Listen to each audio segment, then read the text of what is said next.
किसी ने बड़े कमाल की बात कही है कि इंसान तो बोलकर निकल जाता है, लेकिन सामने वाले इंसान को उस बात से निकलने में कई साल लग जाते हैं। नमस्ते दोस्तों, माय एफएम से मैं हूं आरजे कार्तिक। एक बड़ी छोटी सी कहानी और ये सच्ची घटना है। टीएन शेषन साहब, जो कि हमारे देश के मुख्य चुनाव आयुक्त रहे, उन्होंने अपनी आत्मकथा में लिखा था कि एक बार मैं मसूरी छुट्टियां मनाने के लिए जा रहा था अपने परिवार के साथ में, और उत्तर प्रदेश से होकर के हम निकल रहे थे। जब हम जा रहे थे तो उत्तर प्रदेश में सड़क किनारे एक पेड़ पर बया का घोंसला मेरी पत्नी ने देखा और कार रोकने के लिए कहा। जो ड्राइवर थे उन्होंने गाड़ी रोक दी और फिर पत्नी ने जिद की कि ये घोंसला जो है लेकर के आइए, घर में लगाएंगे, बड़ा अच्छा है, सुंदर सा है, सजावट के लिए बहुत अच्छा रहेगा। जो मेरे ड्राइवर थे, सिक्योरिटी गार्ड थे, उनसे हमने कहा कि जाओ जाकर के वो घोंसला लेकर के आओ। दोनों गए। जब वो गए तो उन्हें लगा कि ये तो बड़ी ऊंचाई पर लगा हुआ है, इसको कैसे उतारा जाए। तो वहीं पर एक लड़का जो था भेड़ बकरी चरा रहा था, उसको बुलाकर आवाज दी कि इधर आओ, इसको उतार दो, तुम्हें 10 रुपए देंगे। उसने कहा मैं नहीं उतार सकता, और ऐसा बोल के वापस चला गया, भेड़ बकरी चराने लगा। टीएन शेषन साहब कहते हैं कि बहुत देर हो गई, वो आए नहीं। तो मैंने पूछा क्या हुआ, तो उन्होंने कहा वो मदद नहीं कर रहा है लड़का। हमने कहा एक बार और बात करो, पैसे थोड़े बढ़ा दो। तो उसको बुलाया, उसे कहा 50 रुपए मिलेंगे, उतार दो एक घोंसला। उसने कहा नहीं मैं उतारूंगा नहीं, वापस चला गया।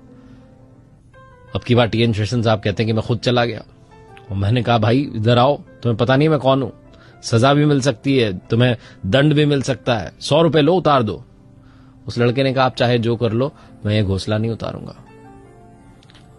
वो लड़का अपने काम में मशगूल था। फिर हमने कहा अपने सिक्योरिटी गार्ड से और ड्राइवर से कि एक बार बुला कर लाओ, थोड़ी सी बात करनी है उससे।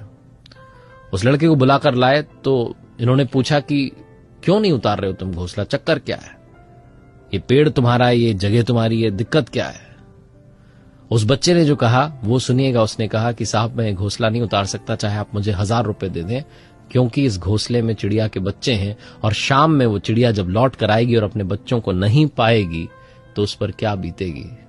साहब मैं हर उस दर्द को समझता हूं जो जीवन में चल रहा है। टीएन शेषन साहब कहते हैं कि मैं आईएएस बन गया, इतना बड़ा पद मुझे मिल गया, जीवन की हर चीज मिल गई, सुख सुविधाएं मिल गई, लेकिन उस रात को घर जाकर के सोचता रहा कि मैंने कितना बड़ा पाप करने की तैयारी कर ली थी। सिर्फ पत्नी की एक जिद जो है उसे मनवाने के लिए क्या करने जा रहा था, और इतनी सी समझ एक आईएएस अधिकारी में नहीं आ पाई जो कि अनपढ़ बच्चे में है, जो सड़क किनारे भेड़ बकरियां चरा रहा है। जीवन में संस्कार बहुत ज्यादा मैटर करते हैं।